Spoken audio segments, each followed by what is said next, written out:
Hey guys, Mike McGuire from the Afternoon Drive right here on Kissin' Country 103.9. Welcome back to my winning garden from Proven Winners right here in my own backyard. It's been a daunting challenge, as we saw in the last video.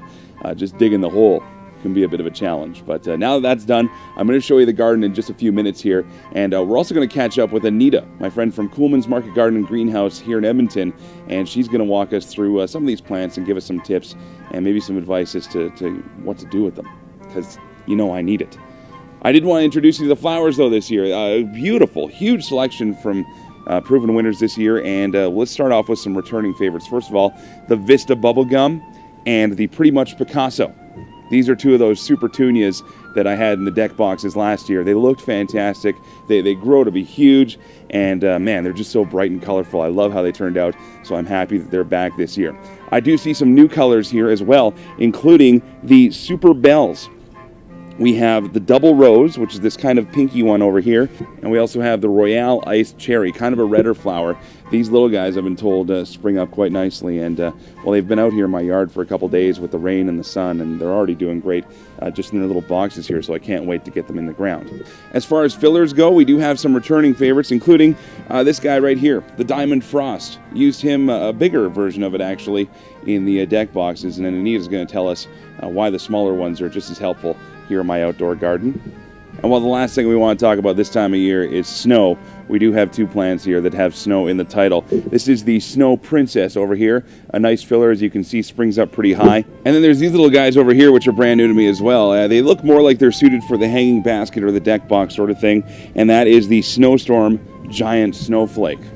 But right now I want to take you back to Kuhlman's Market Garden and Greenhouse and chat with my friend Anita as she answers some more questions about this great selection of plants from Proven Winners. Well, I knew this was going to happen sooner or later. I had to come back to Kuhlman's here. My friend Anita is back here to offer some great advice. Thank you so much, Anita, for putting up with me again. Welcome.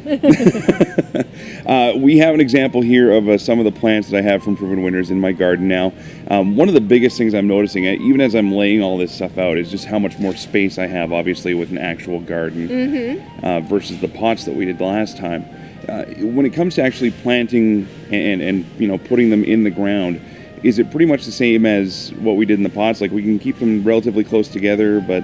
Yeah, of course there's always going to be a difference in containers to gardening, because containers, you only have so much soil, so your watering and fertilizing and taking care of the plants is a little different. When you're in the ground, the roots can spread and they can look for water, whereas when you're doing containers, you're the one who has to do the watering and the looking after too. When I said, okay, I need soil for this bed that I've built, you said, okay, well, you need topsoil. So this is a pretty elementary question, I know, but what is the difference between potting soil and just a regular topsoil? Well, you see, when you're growing plants out in a flower bed or garden, the water can drain away because of course it naturally does that. In a pot or container, the holes are just very small at the bottom, so you have to make sure you have a potting soil that's mixed with different things that drains well. So now we have some of the plants here. Some of them came back. Vista Bubblegum, personal fave, definitely. And another Super Petunia as well, the Pretty Much Picasso. But you know, they gave me all these different ones here, and some of them look familiar. Yeah, I think the Diamond Frost we used last year as well, which just is everybody's favorite. It's one of the biggest Proven Winner plants.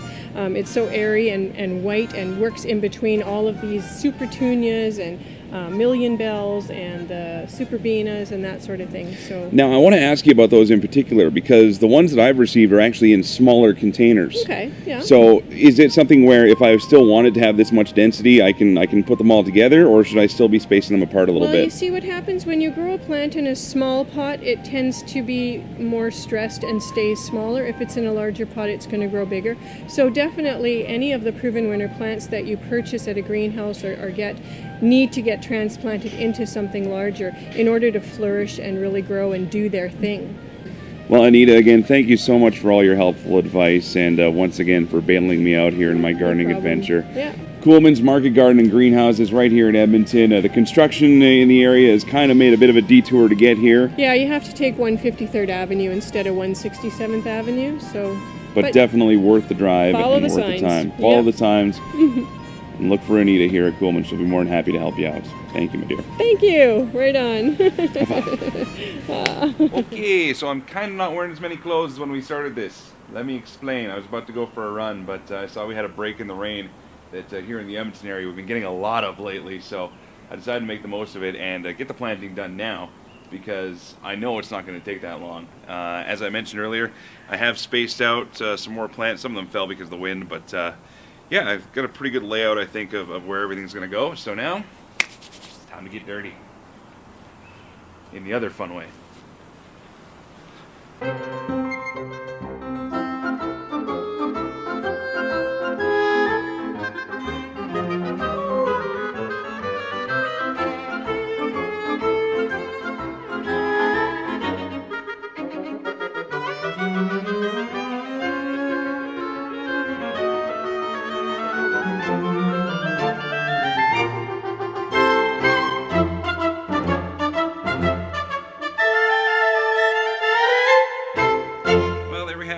In 20 minutes and 16 seconds, even with all the additions, I got the whole thing planted here. It kind of looks a little sparse right now in some spots, but that's only because, as we discovered with the deck boxes, it will fill up. But in the meantime, I'm happy to say plants are in. Thanks again to Proven Winners. It looks good so far. Now it's all on me. Got to start watering. Everything's in the ground, myself and Mother Nature watering it, and I promise next time you see me, I'll be wearing more clothes. Thanks for hanging out with me on this latest edition of my gardening adventure. When we come back, we'll see how things are standing up. Thanks to my friends at Proven Winners. And remember, there's still a chance for you to win some great prizes and send me tips. Head to kissinfm.com/winninggarden.